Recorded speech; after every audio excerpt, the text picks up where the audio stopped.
एक वक्त था जब ईरान की सियासत एक केंद्रीय नेतृत्व के इर्द गिर्द घूमती थी। मगर आज तस्वीर बिल्कुल बदल चुकी है। आज के ईरान में असली ताकत किसी चुनी हुई सरकार के पास नहीं, बल्कि एक मिलिट्री फोर्स के पास है, जिसे दुनिया जानती है इस्लामिक रिवॉल्यूशनरी गार्ड कॉर्प्स के नाम से। रिपोर्ट्स के मुताबिक ईरान की मौजूदा क़यादत अब पूरी तरह IRGC के असर में आ चुकी है, और अगर कोई सियासी हल निकालने की कोशिश भी करे तो उसकी आवाज दबा दी जाती है। आज हालात ये हैं कि लीडरशिप के पैगाम भी ज्यादा देर तक जिंदा नहीं रहते, और एक नया नाम जिसे कुछ लोग अगला लीडर कह रहे हैं, मोज्तबा खामेनेई। मगर सवाल यह है, क्या उन्हें वाकई कबूल किया जा रहा है? हकीकत यह है कि ईरान के अंदर कई ताकतवर गुट उनकी क़यादत को तस्लीम करने के लिए तैयार ही नहीं। और फिर IRGC का रोल, क्या वो स्थिरता चाहते हैं या और ज्यादा टकराव? कुछ विश्लेषक कहते हैं कि IRGC का रुझान अमन की तरफ नहीं, बल्कि एस्केलेशन की तरफ है।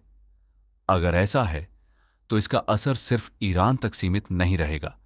पाकिस्तान जैसे मुल्क भी दबाव में आ रहे हैं, और अगर तनाव बढ़ गया तो अगला निशाना हो सकता है सऊदी अरेबिया।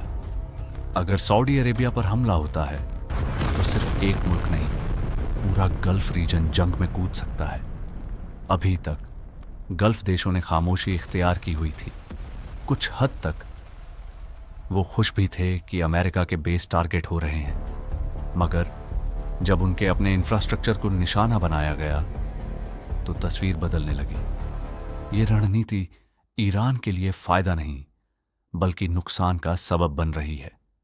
और फिर एक और बड़ी खबर, द वॉल स्ट्रीट जर्नल की रिपोर्ट के मुताबिक डोनाल्ड ट्रंप की नई धमकियों के बाद ईरान ने अमेरिका के साथ सीधी कूटनीति रोक दी है। एक ईरानी अधिकारी ने कहा, यह कदम गुस्से और विरोध का पैगाम है।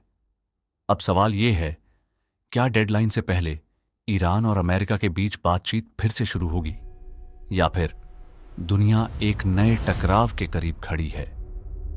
मिडिल ईस्ट एक ऐसे मोड़ पर है जहां एक छोटी सी गलती पूरी दुनिया को आग में धकेल सकती है।